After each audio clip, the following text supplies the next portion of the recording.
Tupac Shakur once said, "We are the roses, this is the concrete. Don't ask me why, thank God, ask me how." Ladies and gentlemen, let's go.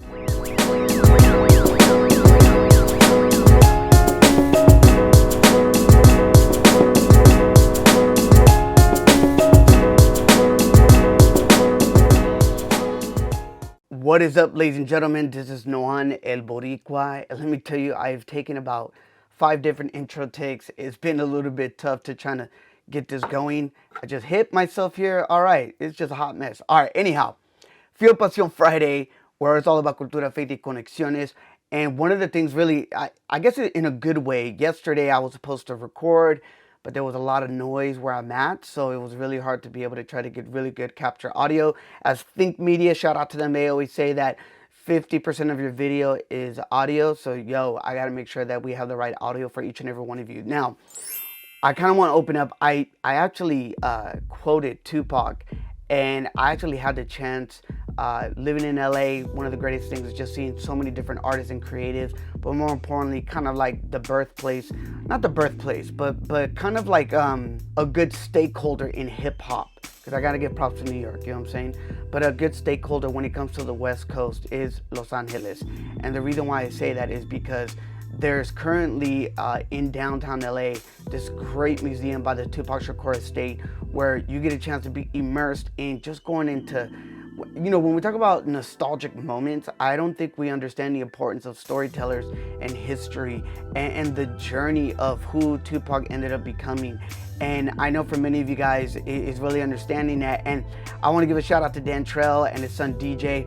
We have the opportunity, and DJ, you're the reason why I actually quoted that quote, because there's a point in the journey and the experience where you get to see a rose, and hence why many of you may or may not know that famous quote and line by Tupac. And I thought just to have Dan Trell's son so immersed and soaking it in, it's something that I would highly recommend. I think the exhibit is done sometime in August. It's been up since earlier this year in 2022.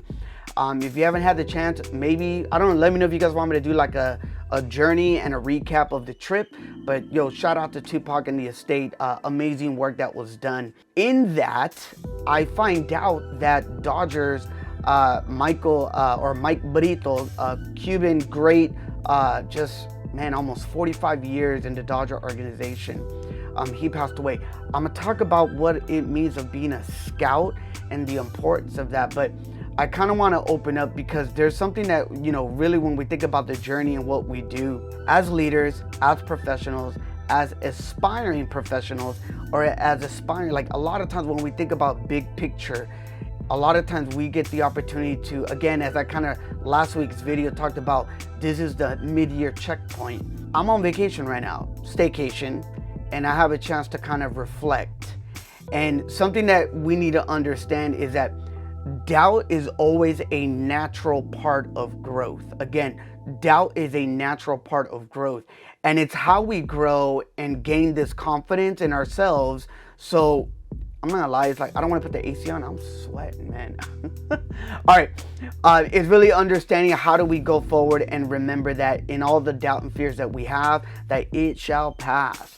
But more importantly, as I wrote here, we all have periods in our lives where we question whether or not to continue on. Can you relate? It's a fear that's hard for many people, and la verdad, including myself, yo también, at times, but it becomes like una oportunidad, an opportunity that if you're brave enough, you take whatever comes your way, and more importantly, you use it as fuel for growth. No pun intended. Hence why you need to fuel your pasión in order to grow. And the only person that can make those decisions with us is ourselves. So when doubt arises, yo, can you just please remember, and including myself in this, what has worked before? What is your MO that allows you to refocus and to be able to go forward in your goal? Look, I don't know what your goal is. It could be, I don't know, like exercise goal. It could be entrepreneurial goal. It could be a relationship goal. It could be your spiritual growth in God, kind of a journey. Like whatever that looks like, own it, lean into it, because you will see that you'll be able to go forward. Look, we're all there, man. And I think for me, one of the things that I love about like scouts is that scouts need to look for a player's potential.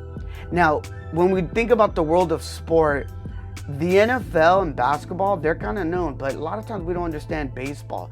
And the reason why I wanted to bring up, Mike Brito, famous Cuban scout, and he was inducted into, Cuba's Baseball Hall of Fame, and just so many accolades that I know that you guys should just go and check out so many sport outlets and social media to immerse yourself in that information. But I know Juvenal once said this quote, real talk. He said, many individuals have like an uncut diamond where they have shining qualities beneath the rough exterior.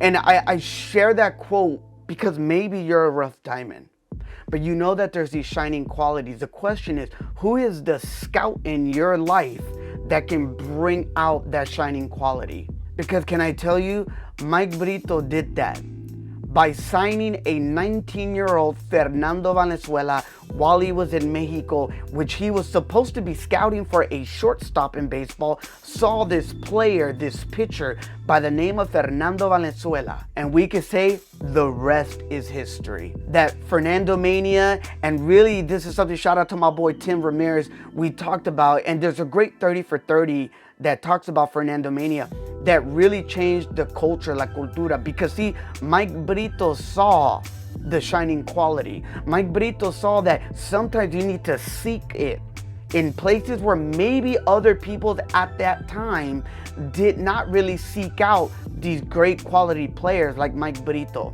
And what Mike Brito did in Mexico is really just open the floodgates of all these great athletes in Latin America and today even beyond, to be able to seek these rough diamonds and to be able to find the qualities and showcase their skill sets to the rest of the world and the fans.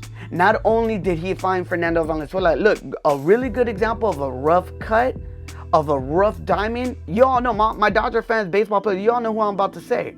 He found Yasiel Puig, who is a very well-known player within the Dodger fan base. Right now he's playing overseas. I'm hoping he comes back to MLB. All that to say, if you've been looking for a moment to say, can I lean into my fears?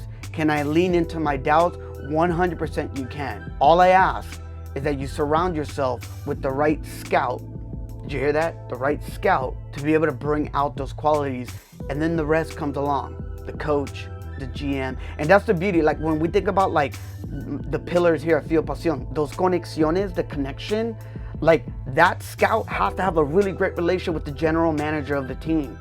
And they come cohesively to understand, to then partner and understand the bigger vision of the needs of the team. And that scout goes and seeks it out. Somebody has seeked you out. The question is, have you answered the call? And have you been willing to lean into the fear and just own that you have the greatness within? Because God created you to be one unique person.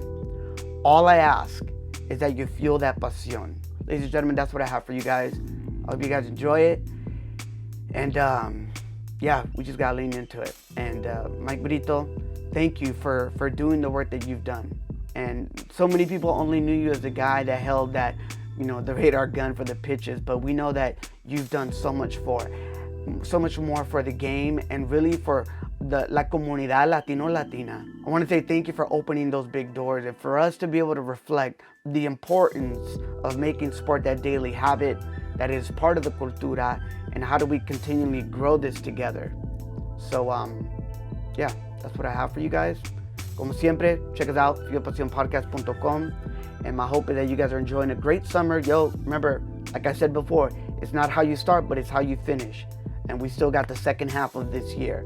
I'm excited to hear so much more of what you guys have to do and plan. And let me know. Put it in the comments. Shout out, I think it was Caesar that you actually said holding me accountable of getting back in shape and hosting a run club. I'm gonna hold you to that, man. I might have to hold you to that. So you got me thinking, but more importantly, Thank you to my leaders. Thank you to my mentors, all that you guys have done and continue to do. And for my teams, look, no one's perfect. We all make mistakes, but we continue to go forward. We learn, we grow, and take someone with you so that they can be able to be inspired as well. Ladies and gentlemen, como dice mi abuelita, que Dios te bendiga.